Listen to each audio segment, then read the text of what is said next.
Salam sejahtera bagi kita semua. Terima kasih Bapak Ibu yang sudah meluangkan waktunya pada siang hari ini. Sebelum kita menuju ke SKP, saya mohon waktunya untuk diseminasi tugas CGP Angkatan 7, yaitu tugas saya. Sebelum saya akan memaparkan tentang budaya positif, terlebih dahulu kita berdoa dulu bersama-sama menurut agama dan kepercayaannya. Dipersilakan.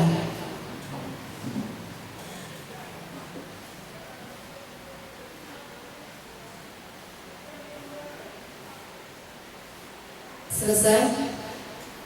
Bapak Kepala Sekolah, beliau Bapak Jaka Rusdianta SPD MPD, yang terhormat, yang kami hormati juga teman-teman semuanya, Bapak Ibu Guru SMP Negeri 14 Surakarta.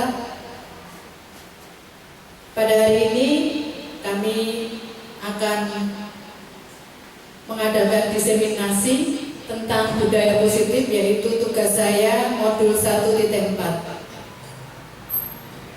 Sebelum acara diseminasi dari saya mohon kepada Bapak Kepala Sekolah, Bapak Jaka Rusdianta, untuk menyampaikan sambutannya terlebih dahulu. Dipersilahkan.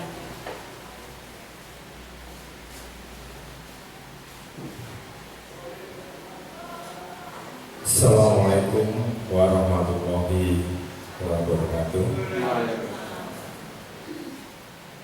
Yang saya hormati Bapak Ibu Guru karyawan SMP Negeri 14 Surakarta, terlebih pada Bu Yani sebagai calon guru penggerak Angkatan 7. Yang pertama, Bapak Ibu, perlu saya sampaikan berkaitan dengan keadaan sekarang. Yang penjenengan tahu kondisi anak-anak sekarang yang 2 tahun atau 3 tahun yang lalu tidak melaksanakan KPM secara tatap muka melalui yang namanya daring. Itu mengakibatkan berbagai hal, Bapak Ibu, kaitannya tingkah laku anak-anak, kaitannya kebiasaan anak yang cenderung agak berbeda dari keadaan normal. Kita sudah memasuki kegiatan tatap muka. Penjenengan besok kaitannya berita yang ada di surat kabar yang menyangkut siswi SMP yang lain sampai segitu parahnya. Lebih lanjut SMP 24, siswinya ternyata bisa baca Quran.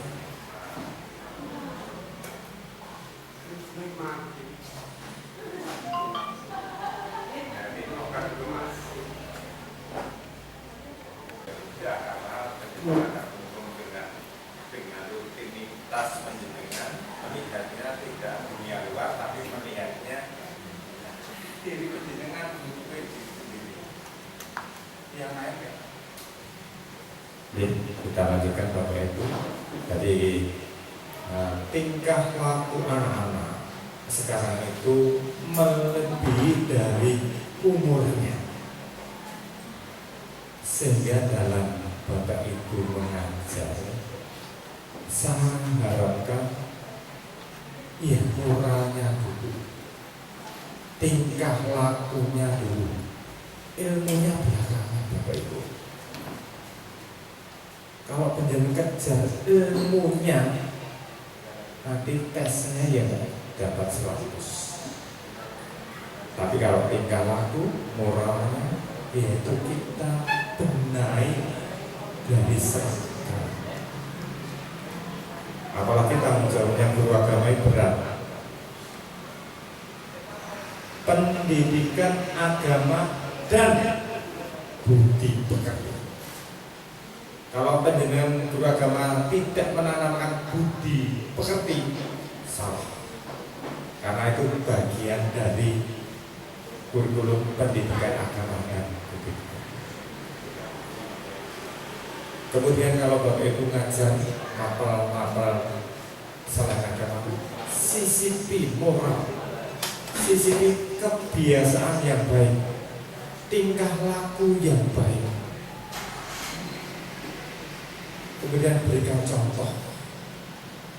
contoh gambaran berkaitan dengan anak-anak yang sukses, anak-anak yang menyimpang. Karena saat ini penjenengan jauh tertinggal daripada anak-anak sudah kesana kemari, penjenengan masih mengurusi dirinya sendiri. Berita kayak yang hidupnya begitu, penjenengan gak besok. Sudah simpang siur banyak. Dan itu merambah, kalau zaman dulu tuh anak perguruan tinggi, kemudian anak SMA, sekarang anak SMP.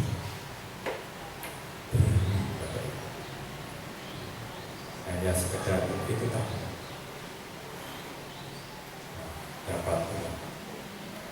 Jadi saya harapkan nantinya Bapak Ibu tadi tidak hanya mengajar tapi mendidik. Nah, sekolah mengucapkan banyak terima kasih pada Bu Yani. Nanti akan disampaikan berkaitan budaya positif. Budaya positifnya apa? Seperti ini. Negatifnya apa? Seperti ini. Itu pun harus Bapak Ibu berikan. Kalau tidak, penjenengan tidak dihargai dalam mengajar. Izin ke belakang boleh, tapi kalau terus-menerus tidak boleh. Maka di kelas tidak boleh, tapi kalau penjenengan perbolehkan, penjenengan semakin tidak dihargai seperti itu. Kemudian kalau ada hal-hal yang lain, terapkan moralnya dulu, tingkah lakunya. Masalah materi belakangan. Saya tahu anak-anak terkadang tidak bakat ke arah itu, tidak bakat matematika, tidak bakat agama, tidak bakat IPS, tapi anak-anak cenderung bakat tertentu. Dan kita hargai itu karena apa? Itu perbedaan. Kalau nggak bisa ini, ya penjelasan maklum. Tapi yang jelas anaknya itu harus moralnya baik, tingkah lakunya baik, kemudian berbakti pada orang tua dan guru dan agama. Bapak Ibu, kita sudah menggosok tiap hari Selasa, Rabu, Kamis, kemudian ada Jumatan, ada ibadah. Tapi ya itu, kita gosok sampai di rumah, ya beda lagi. Sekolah kita gosok, kita beri budaya positif, nanti di rumah. Lihat perkembangan anak, lihat satu persatu anak. Kalau itu mengkhawatirkan, jangan. Karena kecenderungannya seperti yang saya sampaikan tadi, instan, pengen uang dengan cara yang gampang, akhirnya ya sudah langsung aja ya itu seperti itu. Umurnya kalau nggak salah ya semacam 13 atau 15 tahun seperti itu. Cuma sekedar itu. Jadi saya harapkan ini nanti berjalan cermati budaya yang positif, terapkan di kelas, terapkan pada KBN penjenengan. Materi enggak nggak sampai materi, ya nggak apa-apa. Yang penting anaknya itu moralnya baik, tingkah lakunya baik, kemudian tutur katanya baik. Karena kenyataan di lapangan ya itu banyak kebun binatang yang masuk, Risi sebagai guru Bapak Ibu, Risi meskipun sebagai guru agama. Kenapa tadi digosok tiap Selasa, Rabu, Kamis, Senin, Jumat? Ya tidak ada. Moralnya dulu, tingkah lakunya dulu, kemudian mengucapkan. Dan selamat pada Bu Yani yang nantinya memberikan diseminasi budaya positif untuk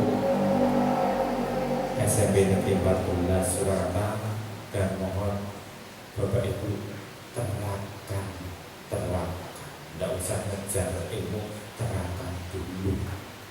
Tidak usah mengajar kalau matematika rumus yang banyak apa-apa, terapkan dulu.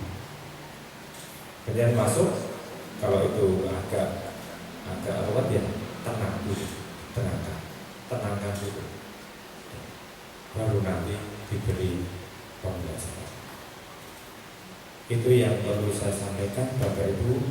Mudah-mudahan ke depannya kita selalu punya wawasan yang lebih luas, selalu mengikuti perkembangan zaman. Jangan apatis Bapak Ibu, jangan semau gue, tapi ingat anak-anak kita sudah banyak berubah dan sudah banyak yang maju pikirannya, tapi fisiknya belum siap. Sekian dari saya, terima kasih. Wassalamualaikum warahmatullahi wabarakatuh. Terima kasih kepada Bapak Jaka yang sudah memberikan sambutan. Dan benar Bapak Ibu Guru, anak-anak adalah alumni dari 2 tahun pandemi, jadi kita harus gretek. Kita mulai lagi dari nol ya. Kita bekerja sama, karena kalau hanya 1-2 guru yang gretek, saya kira nggak mungkin akan berhasil. Sekolah ini akan menjadi ramah anak, menjadi lebih bagus karena guru-gurunya yang luar biasa. Aplaus untuk penjenengan semuanya, ya. Supaya lebih semangat, saya emang semangat ya. Kita sambut Pak Ketut dengan yel-yelnya, ya. Pak Laskar. Terima kasih, luar biasa. Walaupun sudah jam 2, kita masih semangat ya. Ya. Selanjutnya, marilah kita fokus kepada diseminasi aksi nyata, dan ini adalah berkat bimbingan dari senior saya CGP Angkatan 4 Ibu Nur Hudayati yang luar biasa. Betapa ilmunya di CGP sudah lulus, dan saya diberikan kepercayaan oleh Bapak Kepala Sekolah. Ya, waktu itu sedikit dipaksa, tetapi setelah masuk ternyata luar biasa. Hasilnya ilmu-ilmunya semuanya bagus ya Bu Nurul ya. Dan Bu Nurul malah menambah jadi PP sekarang. Aplaus untuk Bu Nurul, luar biasa, hebat. Silakan nanti para junior-junior untuk mengikuti jejak Bu Nurul, Bu Keksi, Bu Koyin, dan Bu Riven, dan semuanya bisa meneruskan mengikuti CGP ini. Ya. Iya. Di sini akan saya paparkan tentang ilmu-ilmu yang sudah saya dapatkan di CGP. Saya Yani Sugianto, CGP Angkatan 7. Next. Dengan fasilitator Ibu Dede Daryati dan pengajar praktik Bapak Sotik Purnomo. Next. Nah, yang pertama, ilmu tentang budaya positif, yaitu 3 motivasi perilaku manusia. Apa saja yang ada di dalam 3 motivasi perilaku menurut Diane Gosen? 1. Menghindari ketidaknyamanan atau hukuman. Yang kedua, dari orang lain. Yang ketiga, untuk menjadi orang yang mereka inginkan dan menghargai diri sendiri dengan nilai-nilai yang mereka percaya. Contohnya saja, tidak usah murid. Bapak Ibu guru kalau mengikuti seperti diklat, workshop, itu dari kemauan diri sendiri atau karena pekewok sama Bapak Kepala Sekolah? Apa jawabannya? Oh, dua-duanya. Jujur banget ya. Terima kasih. Jadi ini nanti yang kita pelajari di dalam motivasi perilaku. Setidaknya kita tidak nomor yang pertama karena hukuman atau ketidaknyamanan, ya. Yang kedua juga seperti anak-anak, dia tertib, dia mau mengerjakan sesuatu karena imbalan apa? Nilaimu nanti bagus loh kalau mengerjakan. Berarti itu karena nilai, bukan dari hati yang paling dalam, ya. Itu yang selama ini kita laksanakan. Benar apa enggak Bapak Ibu? Benar apa enggak Bapak Ibu? Saya sendiri saja. Yuk gambar, gue pengen biji HP opora. Saya juga pernah melakukan itu, ya. Mari kita bersama-sama Bapak Ibu, penghargaan ini kita hilangkan.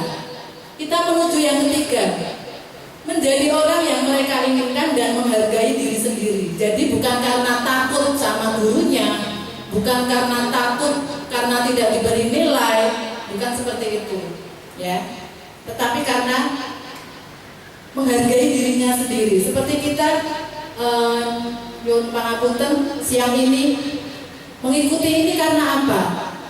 Karena dari Bapak Kepala Sekolah atau karena takut dengan saya, ya. Semoga ini karena kita belajar bersama, ya. Kita akan membuat SMP 14 lebih maju, lebih nyaman, dan lebih membahagiakan bagi anak-anak semuanya. Next. Suatu keyakinan akan lebih memotivasi seseorang dari dalam atau memotivasi secara intrinsik. Nah, ini tadi. Dan jadi karena kesadaran dari diri sendiri, bukan karena pengaruh imbalan. Yuk, kowe nggarap iki bar tak jajake, bukan. Yuk, kowe nggarap iki kok tak kei biji api, bukan karena itu. Ya, tetapi selama ini kan seperti itu, ya. Saya rasakan seperti itu semuanya. Ayo kowe masuk, gue tak catat loh. Dan pokoknya ada hukuman, ada imbalan sesuatu di situ. Seseorang akan lebih tergerak dan bersemangat untuk menjalankan keyakinannya daripada hanya sekedar mengikuti serangkaian peraturan. Nah, selama ini kita sudah ada kesepakatan kelas, ya. Kalau modelnya yang Bu Nurul kemarin, ayo buat kesepakatan kelas. Kalau angkatan saya keyakinan kelas, intinya sama. Kesepakatan dengan keyakinan kelas dan berupa hukuman, ya. Kita buat, Bapak Ibu guru wali kelas membuat kesepakatan. Sudah? Sudah? Sudah. Berarti anak-anak akan tahu konsekuensinya, akan tahu kalau melakukan sesuatu yang salah, itu dia tahu benar apa salah, ya. Mari kita bersama-sama, karena kasus per kasus seperti Josa dan kawan-kawan itu kok selama ini belum tuntas, saya kira. Nah, kita bersama-sama, ya, kita bersama-sama nanti di situ ada seperti apa menangani anak-anak semacam dia. Oke, next. Ya, tentang keyakinan kelas atau kesepakatan kelas. Yang satu konkret, yang kedua berupa pernyataan-pernyataan universal. Yang ketiga, pernyataan keyakinan kelas senantiasa dibuat dalam bentuk positif. Contohnya, kalimatnya jangan tidak boleh terlambat, itu negatif. Diganti dengan apa kalimat positif? Betul, pintar, datang tepat waktu. Bapak Ibu guru luar biasa, saya 14. Semua keyakinan kelas sudah seperti itu. Nanti yang ada unsur-unsur negatifnya mohon untuk digantikan. Selanjutnya, hendaknya tidak terlalu banyak sehingga mudah diingat dan dipahami oleh semua warga kelas. Kesepakatan jangan terlalu banyak, kok malah lali kabeh. Yang kelima, sebaiknya sesuatu yang dapat diterapkan di lingkungan tersebut. Semua warga kelas hendaknya ikut berkontribusi dalam pembuatan keyakinan kelas lewat kegiatan curah pendapat. Anak-anak yang ditanya, bukan karena kemauan Bapak Ibu gurunya. Kamu kalau terlambat lari 20 kali. Bapak Ibu gurunya yang bilang. Setuju anak-anak, berarti itu bukan dari pendapat anak-anak. Itu tidak diharapkan di dalam membuat keyakinan kelas. Okay? Jadi biar anak-anak sendiri. Kemarin saya coba di kelas 9B, luar biasa. Ya, jadi ini bocah beli, tapi kelasnya bersih, rapi.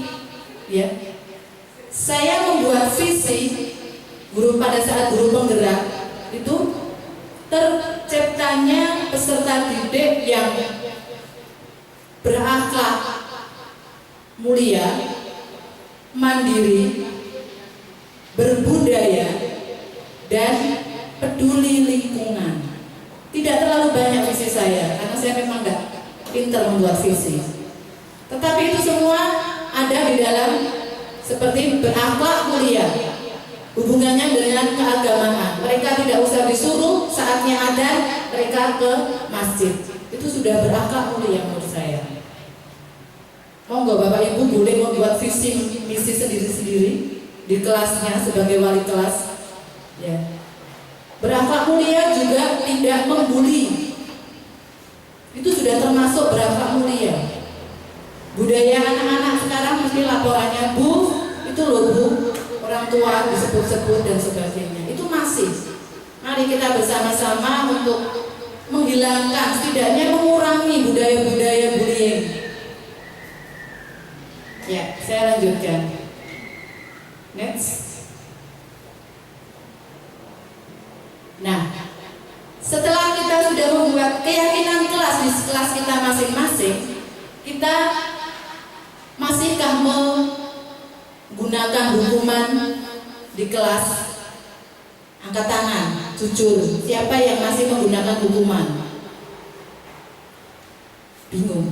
Hukuman itu apa toh, Bu? Di situ kok ada hukuman dan konsekuensi, bedanya apa? Ada yang bisa menjelaskan antara hukuman dan konsekuensi?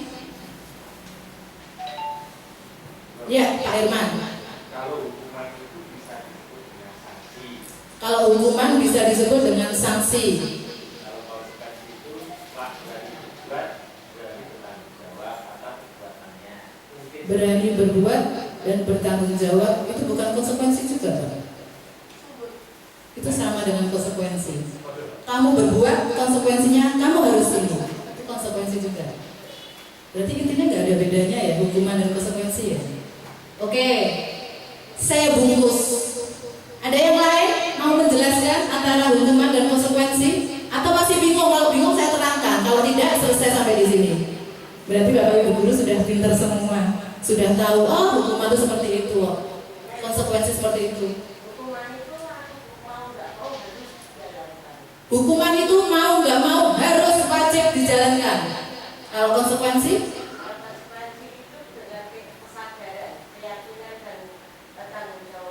Oke, bungkus. Konsekuensi dengan kesadaran dari diri sendiri. Bagus yang mana kira-kira hukuman dan konsekuensi? Konsekuensi bungkus. Lanjut, Mbak. Oh, sebentar. Hukuman di sini adalah hubungannya dengan waktu, timing. Tidak ada hukuman dengan yang telah dilakukan. Tidak ada hubungannya. Diingat, masih selalu diingat dalam jangka panjang. Contohnya, hukuman mencatat 100 kali dengan terlambat. Hubungannya apa toh? Wong telat kok disuruh mencatat. Harusnya yang berhubungan apa kalau telat? Misalkan pelajaran bahasa Indonesia. Permisi Bu, saya terlambat. Apa yang dilakukan Bu Fian? Suruh membuat pinter. Luar biasa Bu Riven, hebat. Hubungannya dengan bahasa Indonesia, membuat pantun, membuat puisi, itu hubungan. Misalkan saya seni budaya, saya suruh nyanyi, itu ada hubungannya. Kalau membuat hubungan yang semacam itu, ya. Suruh lari pada jam pelajaran seni budaya, itu nggak ada keterkaitannya. Tetapi lari pada jamnya Pak Sartono, PJOK, itu tepat. Kamu lari 10 kali, itu boleh, diperbolehkan. Tapi kalau pelajaran Pak Sartono membuat puisi, itu malah beda lagi ya Pak ya. Puisinya khusus Pak Sartono. TIK bersih-bersih, nah, telat nyapu lab, kira-kira ada hubungan nggak? Ada. Oke, sepakat? Boleh. Bersih-bersih lab, biar nyaman di lab terus, nanti pelajaran selesai mereka tidak kembali saking nyaman nih. Pinter guru TIK. Oke. Jadi kalau tadi hukuman harus ya tidak ada hubungannya, tetapi kalau konsekuensi itu mematuhi aturan dibuat tidak nyaman, ada korelasinya. Misalkan contoh kertas teman mencoret kertas teman, berarti konsekuensinya apa? Harus mengganti kertas itu, ada hubungannya. Okay. Mengelilingi lapangan pada saat jam PJOK tadi saya sampaikan, betul, boleh. Konsekuensinya dia lari karena hubungannya dengan fisik. Itu contohnya. Lanjut, next. Nah, sebelum masuk pada 5 posisi kontrol, akan saya biar lebih jelas, saya terangkan tentang restitusi, hukuman dan konsekuensi. Nah, sebenarnya di sini letaknya Pak Irman, Bu Jumi. Hukuman merupakan identitas gagal. Mulai sekarang, setelah mendapatkan budaya positif, semoga Bapak Ibu guru tidak melaksanakan sebuah hukuman. Hukuman saya bacakan, sesuatu yang menyakitkan harus terjadi. Tidak nyaman untuk murid, anak untuk jangka panjang, atau waktu yang lama. Korban mendapatkan keadilan. Wis rasakno kowe, bangga banget. Ada balasan. Salah kowe telat, syukur kowe tabah. Nah, itu hukuman. Murid atau anak akan tersakiti. Ya, jadi ini di dalam budaya positif sudah tidak dilakukan lagi, semoga. Ya. Perilaku pasif agresif meningkat. Semakin mereka dikasih hukuman, mereka tidak akan ada perbedaan. Sesuk ngono meneh, diulangi meneh, kowe meneh, nanti bosen. Ya Pak Irman ya. Jausa meneh, Jefta meneh. Karena apa? Karena kita menerapkan sebuah hukuman. Sistem tidak akan berjalan bila murid tidak takut. Jadi murid dibuat takut dulu. Jadi nek wong koyo ngono iki digawe piye? Kalau yang konsekuensi, sesuatu harus terjadi, ini termasuk identitas sukses. Jadi kita pilih konsekuensi atau restitusi yang kita lakukan. Kalau hukuman adalah identitas gagal. Konsekuensi, sesuatu harus terjadi. Tidak nyaman untuk murid untuk jangka pendek. Kenapa tidak jangka panjang? Karena mereka tidak seperti balas dendam. Ya. Kalau hukuman menjadikan anak lebih menjadi pendendam. Ben, aku pas jam ibu keksi mesti diunek-unekkan Bu Keksi. Sesuk ngono meneh. Ben, Bu Keksi ben tambah darah tinggi. Sesuk ngono meneh. Sampai kok nggak sadar-sadar ya. Apa yang salah dari Bu Keksi? Ternyata anak-anak itu seperti itu. Ya. Korban bisa diabaikan. Murid dibuat tidak nyaman. Penguatan hanya bertahan dalam jangka pendek. Memerlukan monitoring dan supervisi terus-menerus dari guru. Yes. Nah, kalau bisa, saya mengajak Bapak Ibu guru, silahkan memakai yang ketiga, yaitu restitusi. Mari kita belajar bersama. Saya juga masih belajar. menjadi guru yang sabar. Menurut Ki Hajar Dewantoro, pembelajaran itu adalah mewujudkan anak yang selamat dan bahagia, menjadi teladan, ya. Menjadi teladan bagi anak-anak. Lah nek anaknya rada telat, kenapa gurunya masuk kelas terlambat? Kita introspeksi aja. Ngomong pipis, jadi ini ada pelajaran pipis terus. Ya. Sebenarnya kita hanya berikan contoh, tidak banyak ngomong. Mari kita mulai dengan salam sapa kembali. Mungkin dari kurikulum bisa membuat jadwal kembali. Pagi-pagi anak-anak bersalaman. Selamat pagi Bu, selamat siang Bu. Itu sepertinya luntur sekarang. Ngerti gurunya yang kental-kental. Iya Pak ya. Saya sampai, kamu ketemu guru kok cuma dia, kok enggak assalamualaikum, selamat siang Bu.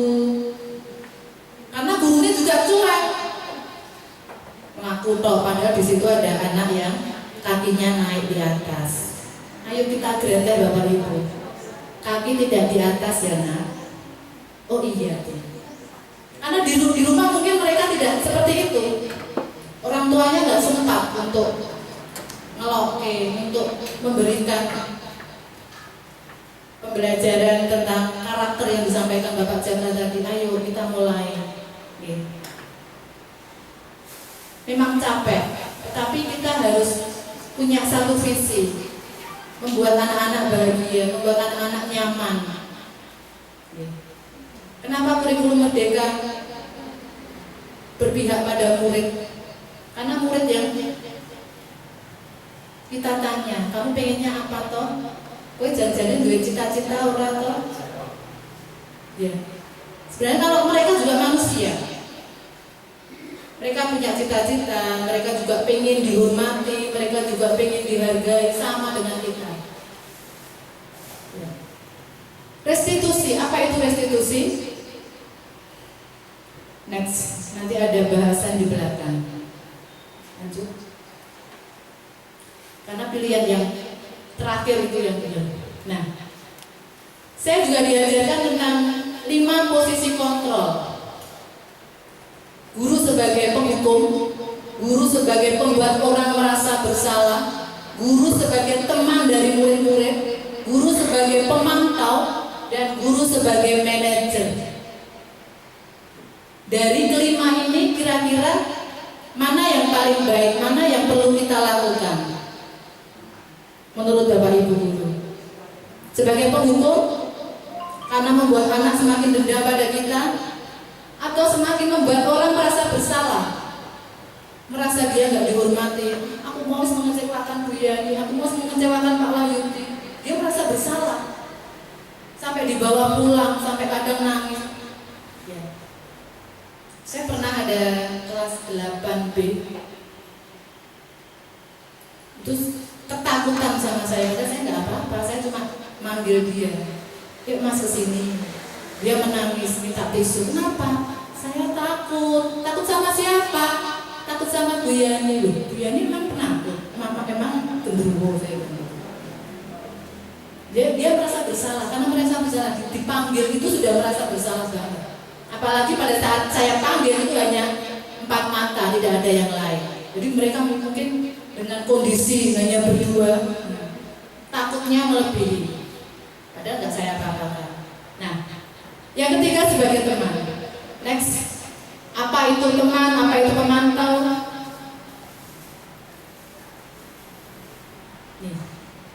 Penghukum. Seorang penghukum bisa menggunakan hukuman fisik maupun verbal. Orang-orang yang menjalankan posisi penghukum senantiasa mengatakan bahwa sekolah memerlukan sistem atau alat yang dapat lebih menekan murid-murid lebih dalam lagi. Guru-guru yang menerapkan posisi penghukum akan berkata, patuhi aturan saya, awas kalau tidak.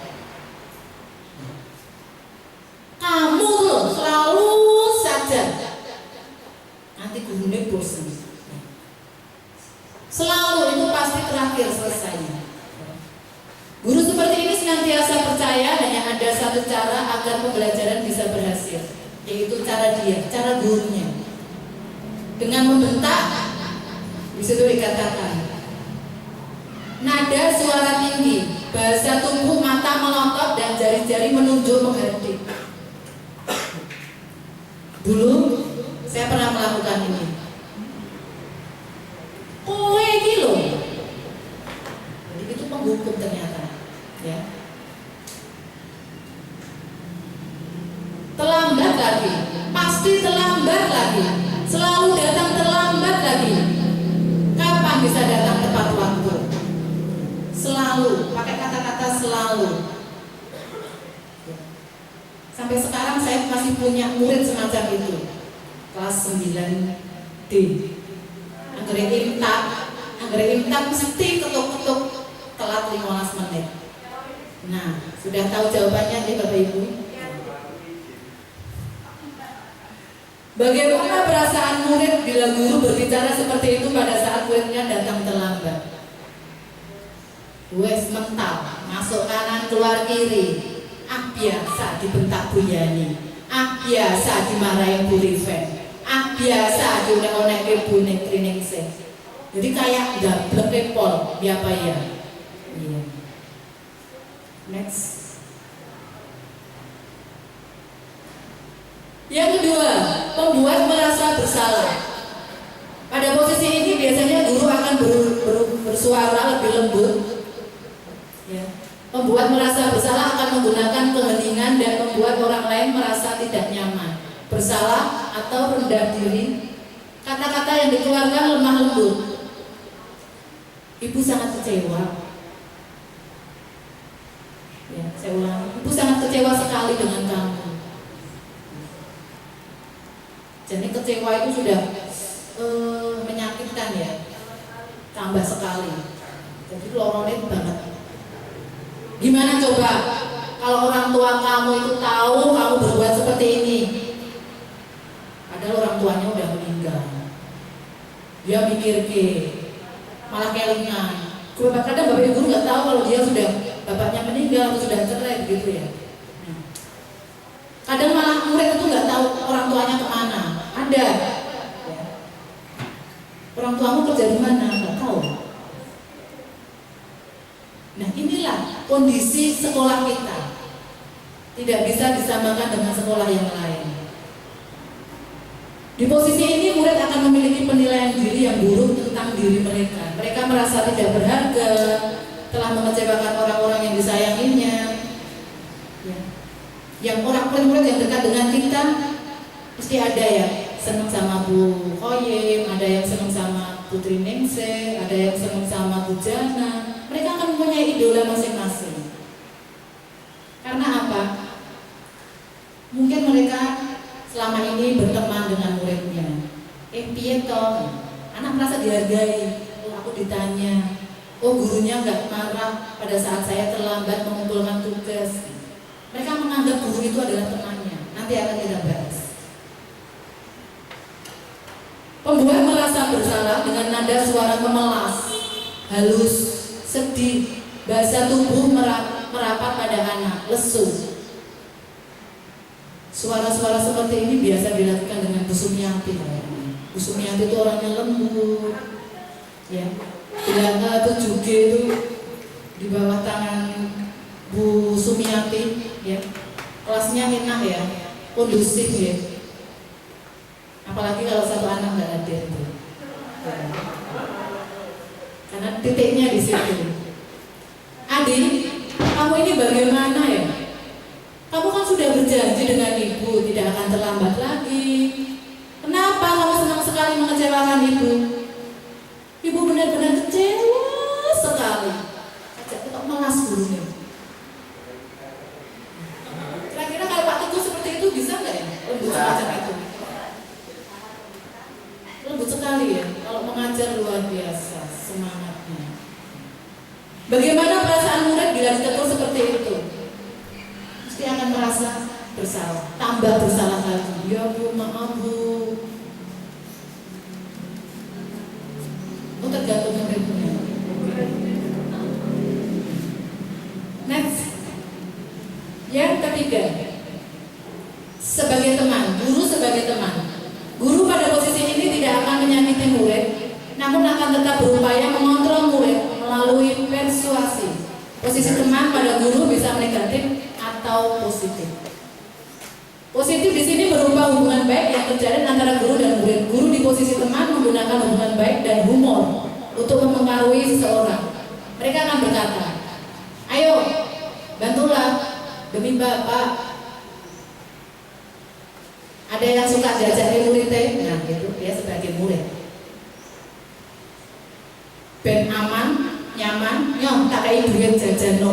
Wah, senengnya murid ya. Dan gurunya api anak, ya kan? Saya tuh kadang sama murid, kamu kok gak jajan? Ya bu, sangunya habis cuma 5.000. Jajannya bu. Sama bapak ibu guru kan ini sakit banget ya. 5.000 kurang, itu baru istirahat pertama. Oke, bentarnya hidup karo koncone. Sesuk ngono meneh bae, njaluk meneh. Ngerti oh biyane kae senengane ngantongi duit ning nggon seragame. Atau bapak ibu mungkin pas pelajaran. Ya, karena kita mau mengerjakan administrasi yang banyak, wis pelajaranku kan jajan ngono wae. Sing penting kowe tenang, anteng. Wis yo. Kayak duit 50.000, oke. Jajan ya, wis. Enak ya jadi murid gitu. Bapak ibu guru kalau semuanya seperti itu, wah anak-anak itu mesti akan diam. Favorit idola itu loh Bapak Bu Sumiati itu loh yang jadi jajak kayak aku. Pak Teguh itu loh yang jadi ide aku. Ya kan? Sampai nanti mereka tua diingat selalu. Dulu zamannya aku sekolah, Pak Teguh ini gawe jajaknya aku bisa ketemu di tumong sak kelas. Teringat terus Pak. Ini diomongin akhirnya. Ya sudah, kali ini tidak apa-apa, nanti ibu bantu dan bereskan. Posisi teman pada guru bisa negatif dan positif. Kalau mereka bisa menanggapi secara positif, mereka akan sadar. Tetapi kalau negatif, jaga terus. Next, akhirnya. Nah, hal negatif dari posisi teman bila suatu saat guru tersebut tidak membantu, mereka akan kecewa dan berkata, saya pikir Bapak teman saya. Murid merasa kekecewakan dan tidak mau lagi berusaha. Hal ini yang mungkin timbul adalah murid hanya akan bertindak untuk guru tertentu. Jadi dia hanya apik karo Pak Teguh tok. Ganti guru, dia sudah merasa, Bu, jam kos saja Bu. Bu, pelajarannya matematika terus saja Bu. Saya nggak butuh IPS, nggak butuh seni budaya, karena dia idola dengan Pak Teguh. Dengan guru yang lain dia tidak welcome. Kasihan dia ini. Teman, nada suara ramah, akrab, bercanda, bahasa tubuh merapat pada murid, mata senyum jenaka. Itu ada nggak di guru di sini? Kayaknya nggak ada ya yang suka dekat-dekat dengan murid. Ya, tidak ada. Ya. Adi, ayolah, bagaimana sih kamu? Kemarin kamu sudah janji ke Bapak. Kenapa terlambat lagi? Pas sing ngadani Pak Teguh, dia manut. Pas ketemu Putri Ningsih, melayu. Karena dia nggak suka dengan cara Putri Ningsih selama ini. Karena Pak Teguh baik banget dengan si murid itu si A. Tapi Putri Ningsih getak-getak. Kok itulah dan sebagainya. Maka anak malah lari menjauh dari Putri Ningsih. Nah, jadi gak kompak Bapak Ibu guru, sing siji gawe nenek duwe, sing siji gawe ning bentak. Nah, jadi anak tahu idola saya pada Pak Teguh, idola saya pada Putri Ningsih, karena Putri Ningsih itu kalau ada yang sakit langsung sat-set, was-was, das-das langsung di puskesmas. Nah, itu juga tindakan seorang guru yang bagus. Orang malah, apa wae loro? Wis kok boleh obat kan? Wis loro kok boleh obat dhewe. Aduh, kasihan. Kasihan ya lo. Iya. Bagaimana perasaan murid dengan sikap guru seperti ini? Hal negatif dari posisi teman adalah bila suatu saat guru tersebut tidak membantu, maka murid itu akan kecewa. kecewa, di PHP. Dia merasa guru-guru kok nggak seperti Pak Teguh semua ya, guru-guru kok nggak seperti Bu Jana semua ya. Kalau Bu Jana kan seneng tiktokan, anak muda sekarang seneng. Ayo anak-anak, kita belajar kita tiktokan yuk, senengnya rawon loh. Ya. Saya nggak nyindir, tetapi saya tipe-tipe guru masing-masing karena saya sudah berteman sekian tahun, jadi saya paham. Next, anak-anak sekarang seneng yang begitu, gembira, bahagia, pembelajaran yang membahagiakan, itu yang dicari anak-anak. Bukan bosen nih, ngono-ngono weh. 30 tahun ya nyatet terus. Masih ada seperti itu? Enggak ya. Itu dulu pada saat saya SMP. Kalau sekarang nggak ada. Mesti ada tugas yang kreatif. Dulu di SMP sama sebenarnya. Ya, yang terakhir, sebagai pemantau. Memantau berarti mengawasi. Pada saat kita mengawasi, kita bertanggung jawab atas perilaku orang-orang yang kita awasi. Posisi pemantau berdasarkan pada peraturan-peraturan dan konsekuensi. Dengan menggunakan sanksi atau konsekuensi, kita dapat memisahkan hubungan pribadi kita dengan murid sebagai seorang yang menjalankan posisi pemantau. Pertanyaan yang diajukan, peraturannya apa? Keyakinan kelas kamu apa? Apa yang telah kamu lakukan? Sanksi atau konsekuensi apa yang harus dibukasikan ke kamu? Itu sedikit sebagai pemantau. Janjinya diartikan hukuman, tetapi dia masih menggunakan rasa belas kasih. Ya. Ini juga bisa kita lakukan, tetapi masih sedikit ngecul ke sirai bundeli buntute. Jane arep nesu ning ijek duwe rasa wong manusia tadi kan ada sebelum ya pada kebutuhan dasar manusia. Next.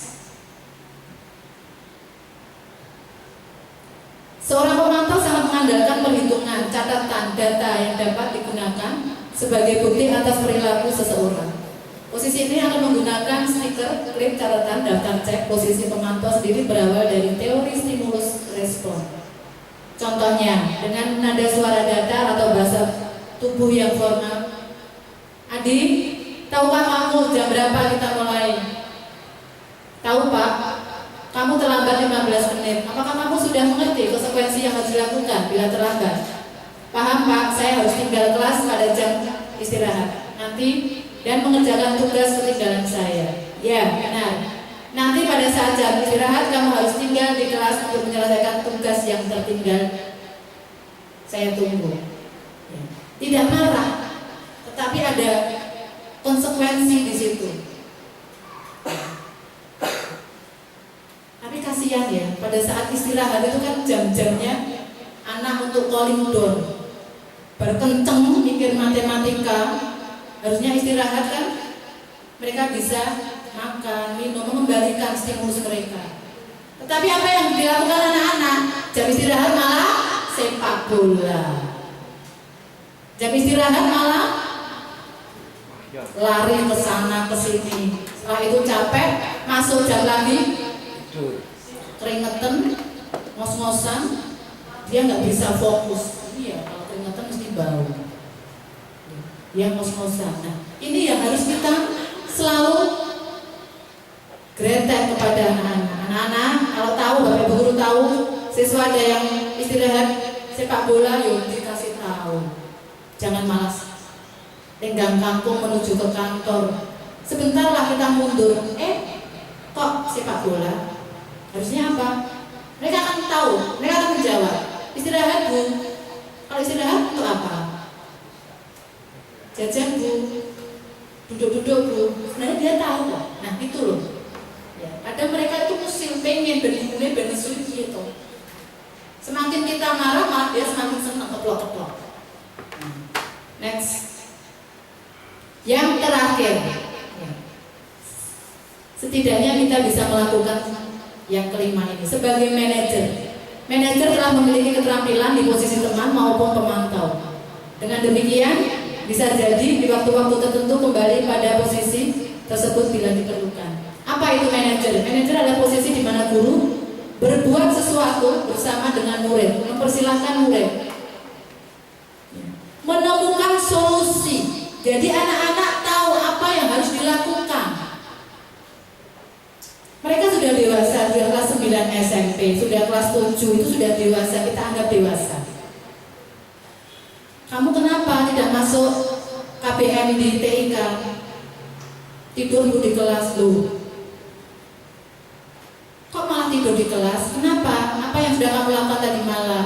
Ya Bu, saya membantu orang tua membuat timus. Ya pada saat itu Bu Nurul mempelajari tentang menjadi manajer itu. Anaknya dipanggil, dia bercerita. Saya selalu jam 1 malam harus bekerja Bu, membantu ibu buat timus, karena timus itu harus dia apa? Diulek, saya ngulek masih dia bagian ngeremeti itu, lindungi, iya. Kondisi murid kita seperti itu, Ibu, Bapak Ibu. Kebanyakan mereka membantu orang tua. Ada yang kemarin ya, membantu orang tuanya jualan bakso bakar di balai kota. Jadi mereka pada saat belajar mesti ngantuk. Nah, bagaimana kita mengatasi masalah-masalah anak-anak semacam itu? Karena itu kondisional. Ya kita aja.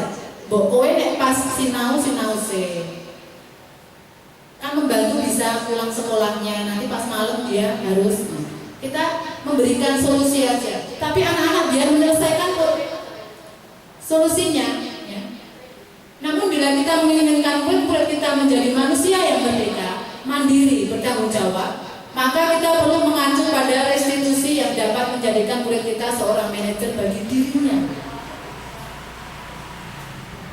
maupun kebutuhan orang lain. Sini penekanan bukan pada kemampuan membuat konsekuensi, namun pada kolaborasi dengan murid, bagaimana memperbaiki kesalahan. Kita beri tanggung jawab dia. Kalau kamu melakukan kesalahan semacam ini, terus opo sing arep mbok lakoni? Biar anak yang berpikir. Ini bisa dilakukan di dalam rumah tangga juga. Misalkan anaknya hilang dompetnya, Bu, dompetku hilang. Nah, kita jangan langsung menyalahkan. Nah, kok iso hilang? Terus, nek kok iso hilang berarti kok iso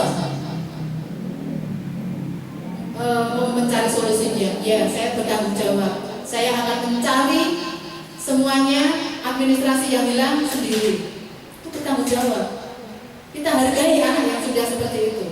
Jangan malah disalahkan. Ini loh, ngerti umum, tahu disiplin dompet, berdadaknya nih malah dimarahin.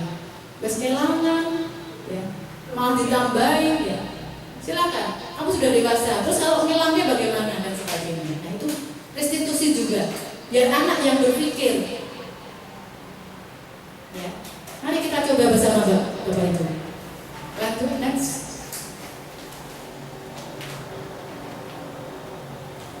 Seorang manajer akan berkata, apa yang kita yakini? Keyakinan tentang keyakinan kelas tadi. Apakah kamu meyakininya? Jika kamu meyakininya, apakah kamu bersedia memperbaikinya? Kita tanya anaknya. Jika kamu memperbaiki, silakan menunjukkan apa tentang dirimu. Apa rencana kamu selanjutnya? Jadi sebetulnya solusi itu anak yang membuat, bukan kita. Apakah kamu merasa bersalah? Ya Bu, saya bersalah. Apa kesalahan kamu? Saya sudah mencontek Bu di kelas. Dia sudah jujur, itu suatu yang luar biasa. Kita hargai. Jadi kalau ada anak-anak ditanya dia jujur kamu, benar? Iya Bu. Kita hargai. Setelah itu, apa tindakan kamu selanjutnya? Saya mau minta maaf Bu pada guru IPS Bu Sumiati karena saya sudah mencontek pada saat mata pelajarannya. Silakan. Terima kasih Nak, kamu luar biasa. Silakan nanti setelah ini kamu ke kantor menjumpai Bu Sumiati. Silakan minta maaf pada Bu Sumiati. Karena mereka sudah berusaha jujur. Sebenarnya anak-anak itu bisa kok diajar untuk dewasa. Next.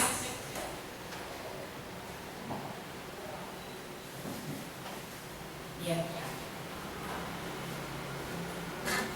Disadari tujuan akhir dari 5 posisi kontrol seorang guru adalah pencapaian posisi manajer, di mana di posisi inilah murid dapat menjadi pribadi yang mandiri, merdeka, dan bertanggung jawab atas segala perilaku dan sikapnya, yang pada akhirnya dapat menciptakan lingkungan yang positif, nyaman, dan aman.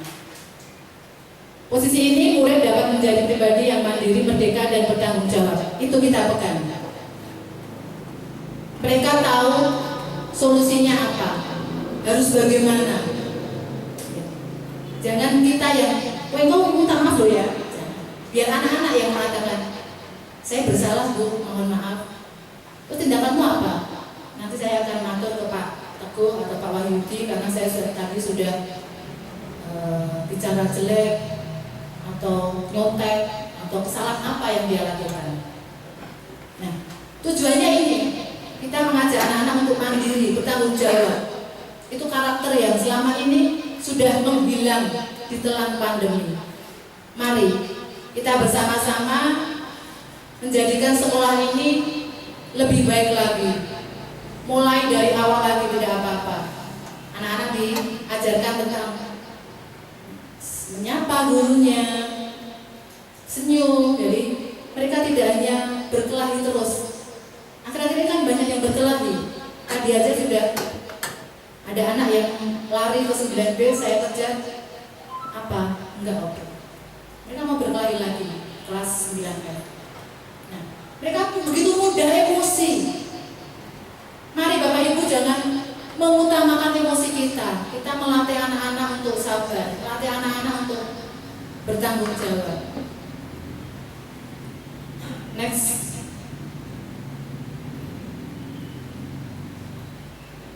Ilmu yang selanjutnya adalah 5 kebutuhan dasar manusia. Manusia di sini adalah kita juga termasuk manusia, murid juga termasuk manusia. Kebutuhan yang pertama adalah bertahan hidup. Kita makan, kita punya pakaian itu untuk bertahan hidup, rumah, ya. Semua orang, semua anak itu juga akan bertahan hidup. Seperti tadi, Bu, saya ikut membantu orang tua ini dan itu untuk kebutuhan hidup. Jadi nggak bisa disalahkan. Pokoknya tidak ada. Kita harus masuk ke dalamnya. Dia punya apa toh? Punya masalah apa tuh kok iso nganti turunin kelas? Kecuali kalau dia main game sampai malam, nah itu dia salah. Akhirnya pada saat dia belajar dia tidur karena malamnya main game. Itu salah. Tetapi kalau kebutuhan dasar yang pertama bertahan hidup karena dia membantu orang tuanya, itu sudah. Kita beri rasa hormat kepada dia. Yang kedua, cinta dan kasih sayang. Siapa tuh dari Bapak Ibu yang tidak menginginkan cinta dan kasih sayang? Acung silakan. Saya nggak butuh cinta Bu, saya nggak butuh kasih sayang, ada. Begitu juga dengan anak-anak Bapak Ibu. Mereka butuh dicintai, disayangi, dihormati. Kenapa toh dicedai? Kenapa toh? Yim, kok ada mau kok tunggu baik. Dengan kita perhatian tuh anaknya itu sudah senang banget. Bapak Ibu guru perhatian terhadap saya. Karena ada saya selentingan gurunya kan duwe ora tahu apa? Ora tahu apa enggak tahu. Nek ngarani gurunya kan duwe peduli karo murid. Sampai murid itu bilang gitu loh. Apa iya? Apakah benar murid ada yang bilang gitu, ada Bapak Ibu guru yang cuek? Dia mau begini, kita cuma diam. Tidak ada ya. Mungkin itu dari siswa saja yang merasa diacurkan. Semoga di sini tidak ada. Itu di sekolah lain. Yang ketiga, penguasaan. Kita harus menghargai pengakuan atas kemampuannya. Hebat, kamu bisa menjawab, berarti kamu hebat. Seneng kamu, cuma begitu kan. Jadi tidak harus kita ngasih uang, harus kita ngasih hadiah, tidak. Hanya sebuah motivasi saja mereka sudah merasa hebat. diakui kemampuannya. Kebebasan. Siapa yang nggak pengen bebas?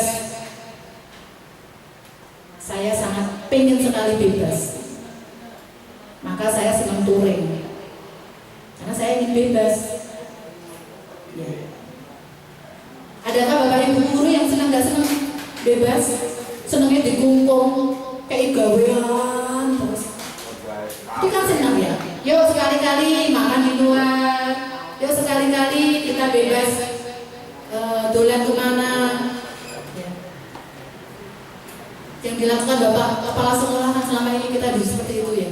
Diajak ke Jino, diajak rapat ke luar, ke kota lama. Itu karena apa? Karena biar kita merasakan kebebasan. Seneng. Orang tuh kalau bebas seneng ya. Iya. Terima kasih Pak Jaka sudah memberikan kita sesuatu yang luar biasa. Yang terakhir, kesenangan. Nah, hubungannya mendekati dengan kebebasan. Kalau kita ingin kebebasan sama dengan murid kita juga senang kebebasan. Di pelajaran saya, anak-anak saya bebaskan. Kamu mau gambar pakai glosor, boleh. Yang penting tugas kamu selesai. Kamu tanggung jawab. Boleh. Tidak harus duduk diem. Capek loh itu terus di kelas. Kadang kita bawa keluar. Yuk, gambarin yang lapangan.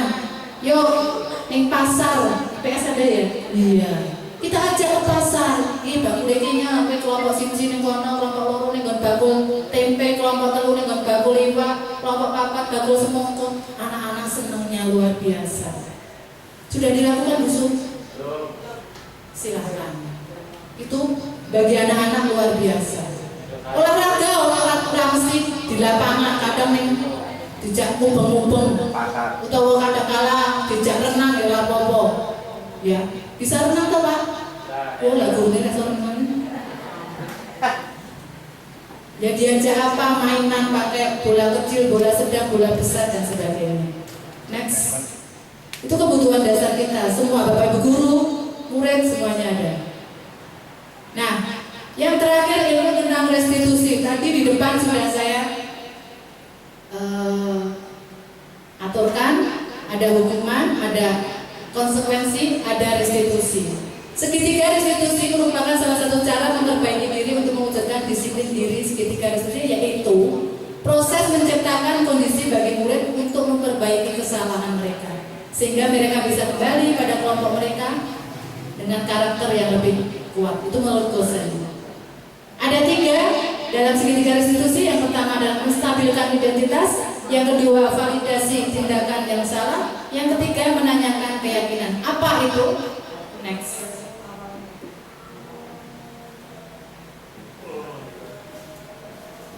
Wah, sudah ada yang ngantuk.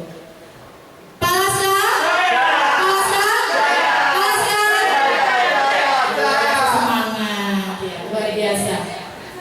Menstabilkan identitas, gagal menjadi sukses. Bagian ini bertujuan merupakan orang yang merasa gagal karena berbuat salah menjadi orang yang sukses.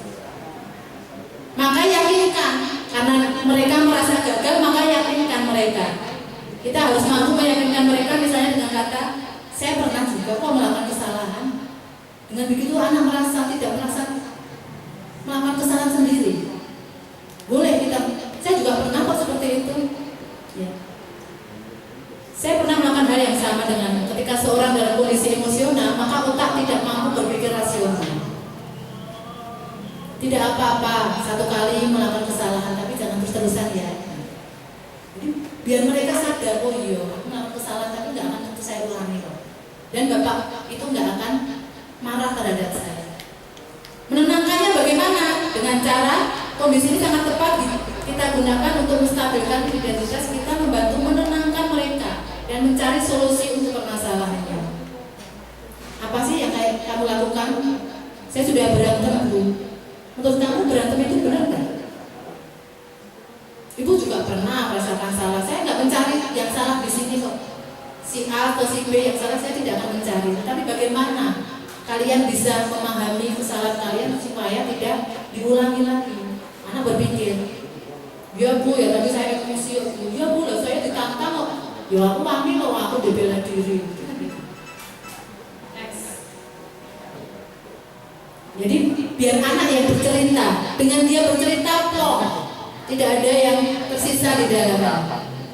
Validasi tindakan yang salah. Kita lebih dahulu memahami kebutuhan dasar yang mendasari tindakan murid kita. Untuk teori kontrol, semua tindakan pasti memiliki tujuan, tak baik, tak buruk. Ketika kita menolak murid yang berbuat salah, maka mereka akan tetap dalam masalah. Maka kesalahan dia harus kita terima. Jangan langsung kita, lah aku itu tahu salah. Nah, malah di situ kan dia sudah emosi, ditambahin gurunya menyalahkan lagi, wah tambah emosi lagi. Tapi kita tenangkan dulu. Apa tuh kesalahanmu? Kamu tahu nggak saya panggil ke sini? Tahu Pak? Apa? Tadi saya begini. Terus menurut kamu itu benar apa enggak? Ya salah Pak. Lah Neng, ya saya tanya, kamu merasa bersalah nggak? Kalau sudah tenang, ya, memvalidasi tindakan yang salah. Jadi biar mereka sadar, oh kesalahannya ini. Diajak ngomong apa-apa. Next. Menanyakan keyakinan, dikaitkan dengan nilai-nilai kebajikan yang dia percaya dan pindah menjadi orang yang dia inginkan. Kamu punya cita-cita enggak? Kamu pengen jadi anak seperti apa sih? Yo, saya pengen jadi tentara Bu. Nah, kalau jadi tentara bener nggak kalau sekarang seneng mencuri? Bener nggak kalau sekarang seneng berantem? Enggak Bu, lah makanya. Yuk dirubah yuk. Biar cita-cita kamu nanti berhasil.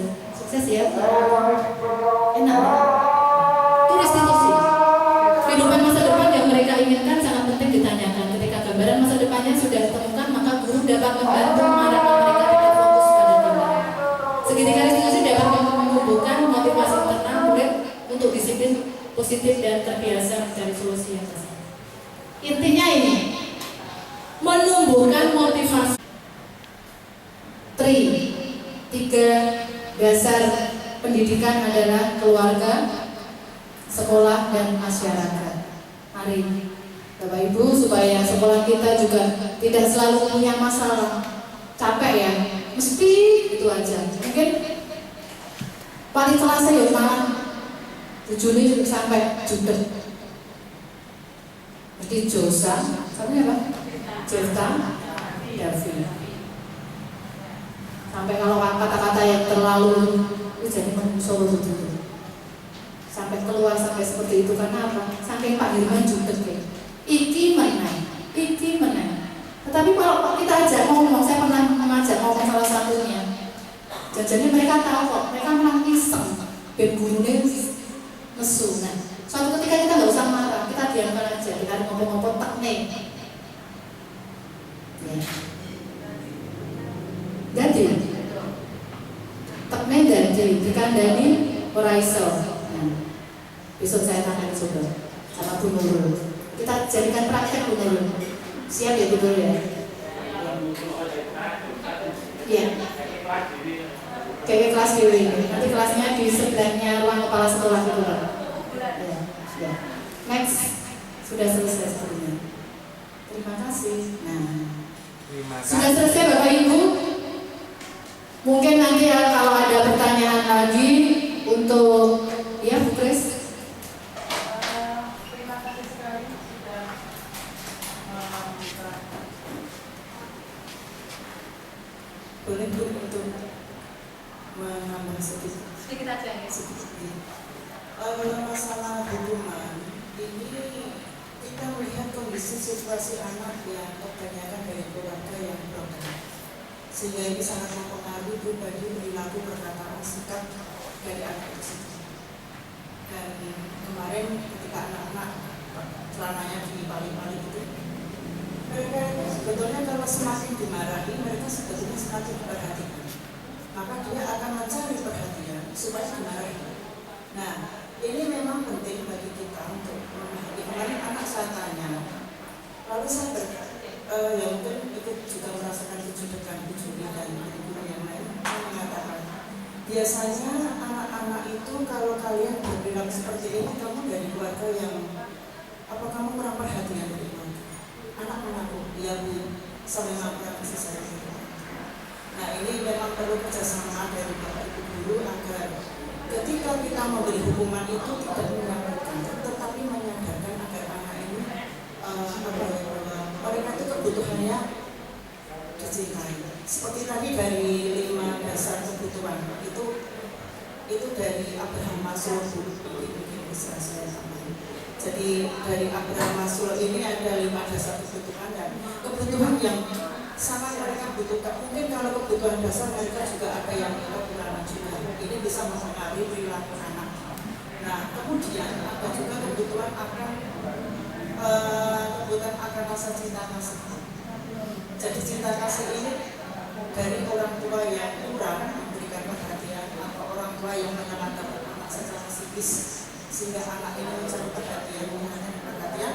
Kebetulan di sini juga kita mungkin tidak bisa memberikan cinta kasih secara optimal karena memang kondisi kita juga banyak juga. Tetapi dari apa yang disampaikan tadi, terima kasih sekali.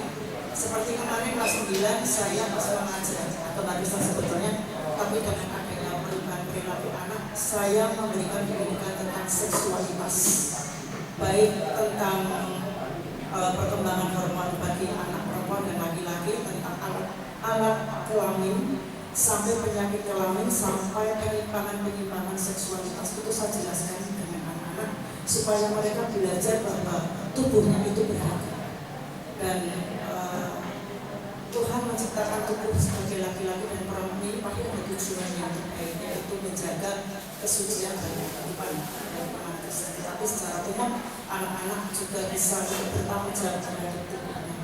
Jadi mungkin kalau menyimpang ya mohon maaf, tetapi memang itu yang bisa sampaikan melihat perubahan perilaku anak seperti itu.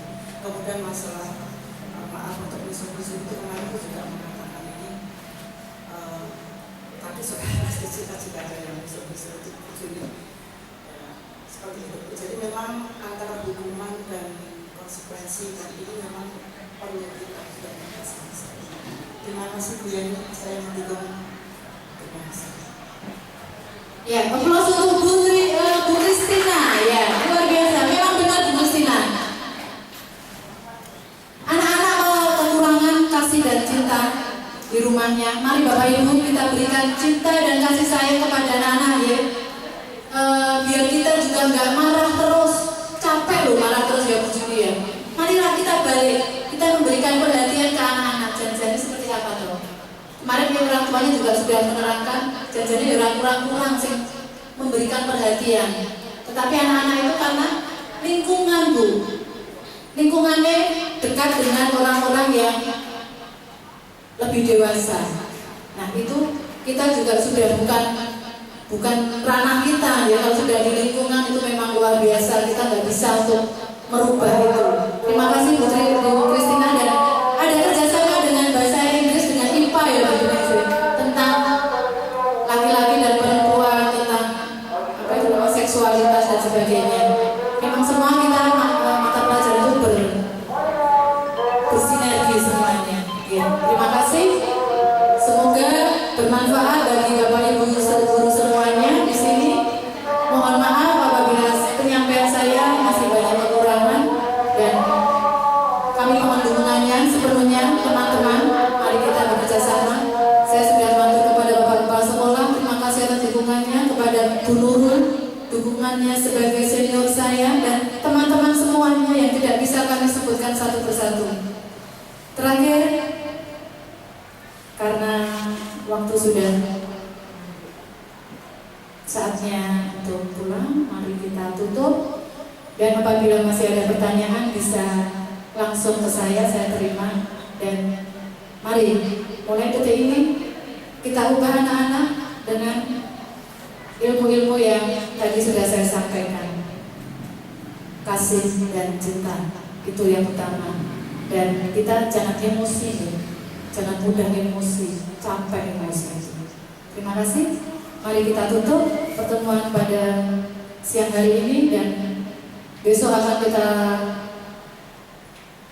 lanjutkan dengan SKP dan PKP. Menurut agama dan kepercayaan kita masing-masing, berdoa, dipersilakan.